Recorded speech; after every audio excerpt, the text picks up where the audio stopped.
월요일 새벽 기도에 오신 여러분들을 주님의 이름으로 축복합니다. 벌써 2월도 거의 마무리가 되어가고 있습니다. 이 겨울도 곧 끝나면 좋겠는데 우리 토론토의 겨울 날씨가 참 변화무쌍한 것 같습니다. 우리 굉장히 추웠던 지난주 주말 뒷부분을 우리가 잘 보냈는데요. 오늘은 뭐 그렇게 날씨가 많이 추운 것 같진 않은데 얼음 섞인 비와 눈이 지금 예보가 되어 있습니다. 그래서 기상특보가 내려져 있는데요. 여러분 모두 안전에 유의하시면 좋겠습니다. 오늘 기도하고 오늘 새벽 기도 시작하겠습니다. 하나님 아버지 감사합니다. 오늘도 이렇게 주님 앞에 나올 수 있도록 우리의 마음을 인도하여 주시고 또 이렇게 주일에 주님께 예배 드리고 나서 또 다시 이렇게 월요일 아침부터 하나님의 말씀에 귀 기울일 수 있게 하여 주시니 감사합니다. 주님께서 우리에게 새벽 기도의 귀한 시간들을 허락해 주셨고 이 시간을 통하여 주님의 말씀을 상고하며 또 우리의 마음속 안에 있는 그 깊은 기도 제목들을 주님 앞에 내어놓을 수 있도록 이끄시는 그 은총을 감사드립니다. 오늘 이 시간을 통하여 오늘 하루를 살아갈 수 있는 깨달음과 힘을 허락하여 주시고 또 우리 안에 있는 기도의 제목들을 주님 앞에 올려드리면서 그 기도의 제목에 응답받게 되는 그런 놀라운 축복들이 일어날 수 있도록 주님께서 인도하여 주시옵소서. 우리 주님 붙잡으며 살아갈 올 하루에도 하나님께서 능력으로 임하실 것을 기대하며 예수님의 이름으로 기도드립니다. 아멘. 오늘 우리에게 주시는 하나님의 말씀은 마태복음 20장 1절부터 16절까지의 말씀입니다. 마태복음 20장 1절부터 16절까지의 말씀을 봉독하도록 하겠습니다. 천국은 마치 품꾼을 얻어 포도원에 들여보내려고 이른 아침에 나간 집주인과 같으니 그가 하루 한 데나리온씩 품꾼들과 약속하여 포도원에 들여보내고 또 제3시에 나가보니 장터에 놀고 서 있는 사람들이 또 있는지라. 그들에게 이르되 너희도 포도원에 들어가라. 내가 너희에게 상당하게 주리라 하니 그들이 가고 제6시와 제9시에 또 나가 그와 같이 하고 제11시에도 나가보니 서 있는 사람들이 또 있는지라. 이르되 너희는 어찌하여 종일토록 놀고 여기 서 있느냐. 이르되 우리를 품꾼으로 쓰는 이가 없음이니이다. 이르되 너희도 포도원에 들어가라 하니라. 저물매 포도원 주인이 청지기에게 이르되 품꾼들을 불러 나중 온 자로부터 시작하여 먼저 온 자까지 삭슬 주라 하니 제11시에 온 자들이 와서 한 데나리온씩을 받거늘 먼저 온 자들이 와서 더 받을 줄 알았더니 그들도 한 데나리온씩 받은지라. 받은 후 집주인을 원망하여 이르되 나중 온 이 사람들은 1시간밖에 일하지 아니하였거늘 그들을 종일 수고하며 더위를 견딘 우리와 같게 하였나이다. 주인이 그 중에 한 사람에게 대답하여 이르되 친구여 내가 네게 잘못한 것이 없노라. 네가 나와 한 데나리온의 약속을 하지 아니하였느냐. 네 것이나 가지고 가라. 나중 온 이 사람에게 너와 같이 주는 것이 내 뜻이니라. 내 것을 가지고 내 뜻대로 할 것이 아니냐. 내가 선함으로 네가 악하게 보느냐. 이와 같이 나중된 자로서 먼저 되고 먼저 된 자로서 나중되리라. 아멘. 우리는 13장에서 이미 6개 혹은 7개의 천국 비유를 살펴본 바가 있습니다. 그때 제가 설교하면서 천국 비유가 이후에도 좀 더 나옵니다 이렇게 말씀드린 적이 있는데요. 오늘 20장에 한 편의 천국 비유가 나오고 또 이제 22장에도 한번 나오고 또 25장에도 몇 편이 등장하고 있습니다. 13장의 비유들이 비교적 짤막한 단편 비유들을 모아놓은 것이었는데요. 이 마태복음 후반부 20장부터 나오는 이 비유들은 비교적 좀 길고 자세한 비유들이 나오고 있습니다. 그리고 사실 뭐 그래서인지도 모르겠는데 길기 때문에 더 그럴 수도 있겠다 생각이 드는데요. 하나같이 아주 널리 잘 알려진 그런 유명한 비유들입니다. 오늘 말씀은 우리가 흔히 포도원 품꾼 비유라고 부르는 그런 비유입니다. 1절에 보시면 천국은 마치 품꾼을 얻어 포도원에 들여보내려고 이른 아침에 나간 집주인과 같으니 라고 말씀하시면서 예수님께서 그 특유의 말투로 천국을 집주인이라는 한 사람에게 비유를 하고 계십니다. 물론 1대1로 대응을 하자면 천국에 대응되는 것은 집주인이 아니고 포도원이겠죠. 포도원을 천국이라고 보는 게 맞을 것 같습니다. 그렇지만 우리가 13장에서도 이미 봤던 것처럼 예수님께서는 항상 이 천국을 전체적인 어떤 문장이나 아니면은 그 안에 일어나고 있는 어떤 사건들 혹은 그 안에 있는 등장인물들의 비유를 하십니다. 그러면서 우리의 이제 고정관념을 깨트리십니다. 단순히 포도원이 천국이다라고 한다면 우리는 사실 그 물리적인 장소인 포도원으로부터 아무것도 얻을 가르침이 없습니다. 포도원이 천국이구나 이러고 이제 넘어가게 될 겁니다. 무생물인 이 포도원에게는 아무런 의도도 없고 의사도 없습니다만 이 집주인에게는 어떤 의도가 있습니다. 아마 예수님께서 그래서 천국을 집주인에게 비유하신 것 같은데요. 그 의도는 뭐냐 하면 품꾼을 포도원에 들여보내는 것입니다. 근데 그 정도가 아니고요. 이 품꾼을 포도원에 들여보내기 위해서 이 집주인이 이른 아침에 나갔습니다. 그러니까 이게 단순히 의도가 있는 정도가 아니고 열정이 있습니다. 이 포도원 품꾼의 비유 속에서 천국은요, 그냥 그 자리에 머물러 있는 포도원으로 상징되는 것이 아니고 이것처럼 굉장히 능동적인 모습으로 묘사가 됩니다. 천국은 열정적으로 그 영역을 넓혀갑니다. 하나님께서 그런 분이시기 때문입니다. 할 수만 있다면 모든 사람이 구원을 얻기를 바라시는 분이 바로 하나님이시죠. 그래서 이 집주인과 같은 천국이 있다. 예수님 말씀하시는 겁니다. 열정적으로 사람들을 끌어모으는, 열정적으로 영역을 넓혀가고 있는 바로 이곳이 하나님 나라다라고 예수님 그렇게 선언을 하면서 이 비유를 시작하십니다. 이제 포도원 주인이 장터로 갑니다. 여기서 말하는 장터는 당시에 하루 품삯을 받고 이제 일을 하던 요즘으로 따지면 이제 인력 노동 시장 같은 곳인데요. 이 포도원 일꾼을 모집하기 위해서 이른 새벽부터 나가서 품꾼을 모집한 이 주인이 한 데나리온을 주겠다라고 그들에게 약속을 했습니다. 근데 이제 제3시에 오늘날 우리 시간으로 한다면 오전 9시인데요. 오전 9시에 나가보니까 또 일 없이 쉬고 있는 사람들이 있었습니다. 그래서 포도원 주인은 그들도 이제 모집을 했습니다. 자, 이 정도면 이제 충분하지 않을까요? 새벽 이른 시간에 사람들을 모집했고 아침 9시에 또 한 번 모집을 했습니다. 충분할 것 같은데 이 포도원 주인은 많은 사람들이 포도원의 과실을 맛보기를 바라고 있기 때문에 이것으로 충분하다라고 그렇게 생각하지는 않습니다. 그래서 성경을 보면 제6시, 제9시, 더 나아가서 제11시에도 모집을 했습니다. 오늘날 시간으로 바꿔본다면 정오, 오후 3시, 그리고 오후 5시입니다. 그리고 나서 날이 저물었습니다.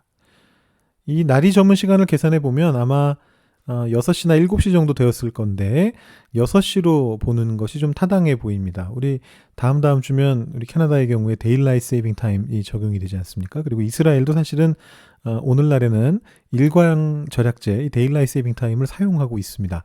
근데 이제 예전엔 그런 게 없었죠. 예수님 당시에는 이제 그런 게 없었습니다. 다만 이 이스라엘은 비교적 이제 남쪽에 있는 나라이기 때문에 우리 캐나다보다는 해가 뜨고 지는 시간이 비교적 그래도 일정한 편입니다. 겨울에는 5시쯤에 해가 지는데 여름에도 7시 전에 해가 집니다. 굉장히 빨리 해가 집니다. 우리 캐나다가 이제 일광절약제 적용을 안 했다고 치면 겨울에 5시에 해가 지고 여름에 8시 좀 넘어서 해가 지거든요. 8시 넘어까지 해가 떠 있는데요. 굉장히 대조적입니다. 이스라엘은 굉장히 빨리 해가 집니다. 이제 오후 5시에 일꾼을 모집한 점을 강조했고 일반적인 해지는 시간 평균을 고려해 보면 이 비유에서 해는 6시에 저물었다라고 보는 게 옳을 것 같고요. 그것이 나중에 대사로도 나오죠. 저 사람들은 1시간밖에 일하지 않았지 않습니까? 라는 말이 나오는데요. 결국 이 5시에 일하러 왔던 제11시에 왔던 품꾼들은 딱 1시간을 일했다라고 볼 수가 있습니다. 반면에 이제 이른 새벽이 몇 시인지는 좀 불분명한데 지금 평균 3시간 간격으로 마지막 제11시를 제외하면 3시간 간격으로 일꾼을 모집했죠. 그리고 이스라엘의 이제 평균적인 해 뜨는 시간을 고려해 본다면 아마 이 제일 처음 온 사람들은 6시 정도부터 일을 한 걸로 보입니다. 그러니까 12시간을 일한 것입니다. 큰 격차가 이 안에 있죠. 근데 이 집주인이 모두에게 동일하게 한 데나리온을 품삯으로 지불을 하고 있습니다. 여러분은 이것이 공평하다고 생각하십니까? 불공평하다라고 생각을 하십니까? 어제 김요한 목사님께서 주일 설교를 하시면서 공평함, 세상의 공평함과 하나님의 공평함에 대해서 이야기를 하셨는데요. 우리 이 비유에서도 비슷한 질문을 해볼 수가 있습니다. 1시간 일한 자와 12시간 일한 자를 동일하게 대우하는 것이 과연 공평한 일입니까? 이 기계적으로 본다면요, 똑같이 한 데나리온을 줬으니까 공평한 것이다라고 말할 수도 있겠습니다만 일한 그 절대적인 양이 너무 다르지 않습니까? 아무리 봐도 이건 불공평해 보이죠. 시간당으로 해야죠. 시간당으로. 근데 사실 우리 신앙생활을 하는 우리에게도 이런 마음이 있습니다. 예를 좀 들어보겠습니다. 뭐 적당한 예인지는 잘 모르겠습니다만 보통 교회에 새 가족이 오면 아주 열정적으로 환영을 합니다. 물론 뭐 교회마다 상황마다 조금 다를 수는 있겠습니다. 사람들이 워낙 많은 이제 대형 교회 같은 데서는 조금 이제 덜 환영할 수도 있겠다라는 생각도 드는데요. 지금 우리 교회 같은 경우 이제 새 가족을 그야말로 열렬히 환영하는 그런 분위기가 만들어져 있습니다. 근데 좋은 일입니다. 괜히 뭐 교회 오래 다녔다라고 기득권 내세우는 것보다 새로운 사람들을 따뜻하게 내 기득권을 내려놓고 이렇게 맞이해 주는 건 아주 좋은 일입니다. 근데 이게 좋은 일이라고 머리로는 생각을 하는데 간혹 불평이 생길 때가 있습니다. 이런 거죠. 새 가족은 그렇게 열정적으로 환영해 주면서 맨날 이렇게 전화도 열심히 하면서 나한테는 전화 한 통을 안 하네. 우리 목사님들이, 우리 리더십들이, 우리 장로님들, 권사님들이 나한테는 전화 한 통도 안 하네. 불공평한 것 같아. 내가 교회를 얼마를 다녔는데 오래 다녔다고 나를 더 무시하는 거 아니야? 이런 생각을 하실 수도 있습니다. 물론 반대로 이렇게 생각하시는 분들도 계시겠죠. 아유 뭐 새 가족 몇 명 뭐 그거 환영한다고 뭐 불공평 그런 얘기까지 하냐 이렇게 생각하시는 분도 계실 수 있는데요. 또 조금만 상황을 바꿔보면 그렇게 생각하시는 분들조차도 이게 또 불공평한 것 같은데 이런 생각이 드실 때가 있습니다. 예를 들어보자면요. 제가 이전에 섬겼던 교회에서 제가 섬겼던 부서가 KM과 EM이 함께 섞여 있는 청소년 청년 부서였습니다. 근데 제가 그때 한국에서 막 와가지고 아무래도 한국어로 의사소통하는 게 더 편하다 보니까 아무래도 KM 친구들하고 조금 더 대화를 많이 하게 됐습니다.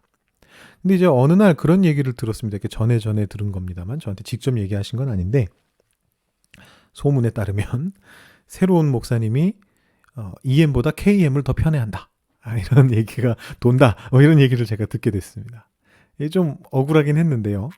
거기에 더해서 이런 얘기까지 나왔다는 얘기를 제가 전해 들었습니다. KM은 이제 주로 고등학생, 대학생 때 캐나다로 나온 유학생들이 대부분인데 결국 이 유학생들은 보통 한국으로 금방 돌아가게 되겠죠. 그러니까 곧 한국으로 돌아갈 유학생보다 KM 유학생보다 장로, 권사, 교인의 자제들, EM 청년들, 청소년들을 더 챙겨야지. 이런 말이 있었다는 얘기까지 제가 나중에 조금 전해 들었습니다. 물론 이것이 모든 교인들의 공통된 견해는 아니었을 겁니다. 근데 이제 왠지 교회에 온 지 얼마 안 된 유학생들을 기존에 오래된 EM 학생들보다 더 챙기는 것처럼 겉으로 볼 때 그렇게 보이니까 이제 한숨 섞인 불만이 나온 것이었을 수 있죠. 모두를 동일하게 대하고자 했지만 결과적으로 그렇게 보이게 만든 것은 저의 잘못인 그런 부분들도 있기는 있었습니다. 근데 우리들 중에 이런 부분들이 꽤 있습니다. 결국은 이 모든 생각이 어디에서부터 나오는 거냐 하면 비교하는 마음에서부터 나옵니다. 왜 나보다 저 사람한테 더 잘해주지? 거기서 더 나아가서 이런 생각을 합니다. 나는 이런 대우를 받을 사람이 아닌데, 나는 공로가 더 큰 사람인데, 내가 우리 교회에 이런 표현이 적정한지 모르겠습니다만 지분이 더 많은 사람인데, 혹은 나는 사회적 지위나 재산이나 명성이 훨씬 더 높고 많은 사람인데 그러니까 나한테 더 잘해줘야지 라는 생각이 드는 것이죠. 이런 비교하는 마음이 생기게 됐을 때 이런 생각을 하게 되는 겁니다. 뭐라고 생각하게 되느냐 하면 내가 받아야 될 한 데나리온을 주는 대신에 저 나중에 온 사람보다는 좀 많이 주는 게 무조건 맞는 것 같다. 내가 한 데나리온을 받는 건 중요하지 않고 내가 한 데나리온을 받든 두 데나리온을 받든 반 데나리온을 받든 그건 중요하지 않고 나중에 온 사람은 어쨌든 나보단 적게 받아야지. 그게 공평한 거지. 이런 생각을 하시게 되는 거죠. 이런 생각을 하시는 분들은 한 데나리온이 내가 받아야 될 적정한 품삯인가 이런 거는 뭐 고려하지 않습니다. 일단은 저 사람들보다 내가 많이 받는 게 더 중요하고 저 사람들이 나보다 적게 받는 게 더 중요하다라고 그런 생각을 하게 되는 것이죠. 근데 진짜 중요한 건 그런 것이 아닙니다. 다른 사람과 나를 비교하는 마음보다 훨씬 더 중요한 것은 무엇이냐 하면 하나님과의 관계입니다. 나와 하나님의 관계가 어떠한가를 우리가 늘 생각해야 하는 것입니다. 이 비유 속에서 하나님을 상징하는 집주인이 이렇게 대답을 합니다. 주인이 그 중에 한 사람에게 대답하여 이르되 친구여 내가 네게 잘못한 것이 없노라. 네가 나와 한 데나리온의 약속을 하지 않았느냐? 네 것이나 가지고 가라. 나중 온 이 사람에게 너와 같이 주는 것이 내 뜻이니라. 내 것을 가지고 내 뜻대로 할 것이 아니냐. 내가 선함으로 네가 악하게 보느냐? 하나님은 선하신 분이십니다. 여러분, 한 데나리온은요, 그 당시 인부들이 하루 품삯으로 받기에 아주 적절한 돈입니다. 그 사람들이 불만을 말할 상황이 전혀 아니었습니다. 일하고 적당한 돈을 받게 됩니다. 하나님은 절대적으로 적절한 것을 절대적으로 선하게 우리에게 주시는 그런 분이십니다. 하나님과 나와의 관계만을 생각한다면, 내가 굳이 남들과 나를 비교하지 않는다면 하나님께서 나에게 충분한 것을 주고 계시다라는 것을 우리는 충분히 알 수 있게 됩니다. 근데 그뿐이 아닙니다. 거기서 더 나갈 수 있습니다. 오늘 비유에서는 하나님께서 우리에게 한 데나리온만을 약속하십니다만, 우리가 실제로 받을 것은요, 한 데나리온 이상입니다. 여러분, 지난주 말씀에 용서할 줄 모르는 종의 비유를 한번 생각해 보십시오. 그가 탕감받았던 비용이 얼마였습니까? 무려 10,000달란트였습니다. 우리가 이 두 비유가 괜히 연속해서 있는 것이 아닙니다. 우리가 실제로 하나님께로부터 받을 것은요, 한 데나리온이 아니고 10,000달란트입니다. 우리가 돈으로 지불할 수 없는 구원을 하나님께서는 우리 모두에게 공짜로 주시려고 하십니다. 오늘 비유로 바꿔서 표현해 본다면, 열정이 넘치시는 이 하나님께서는 우리에게, 이 품꾼들에게 하루 품삯만 주시려고 하는 것이 아니라 포도원 그 자체, 천국 그 자체를 우리에게 주시려고 계획하고 계시다라는 것입니다. 품꾼을 상속자로 만들려고 계획하고 계신다라는 것입니다. 그러니까 오늘 내가 남들보다 조금 앞섰는지, 내가 남들보다 좀 먼저 되었는가? 내가 오늘의 품삯 한 데나리온을 정확하게 받았는지, 혹은 남들이 더 받았는지, 아니 내가 더 받았는지, 그런 것을 따질 필요가 없습니다. 어차피 포도원이 우리 것이 될 것입니다. 이것이 오늘 비유를 통해서 하나님께서, 예수님께서 말씀하고 계신 천국의 속성입니다. 우리는 하나님으로부터, 절대적으로 선하신 하나님으로부터 절대적으로 적절하고 충분한 것을 받게 됩니다.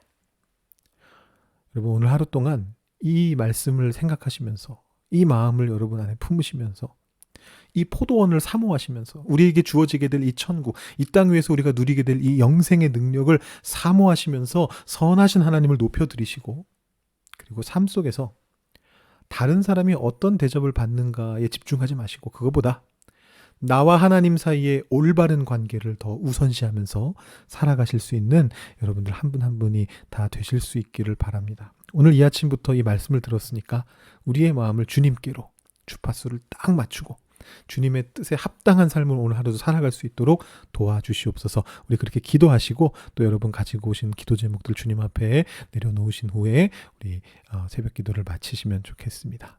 기도하시겠습니다.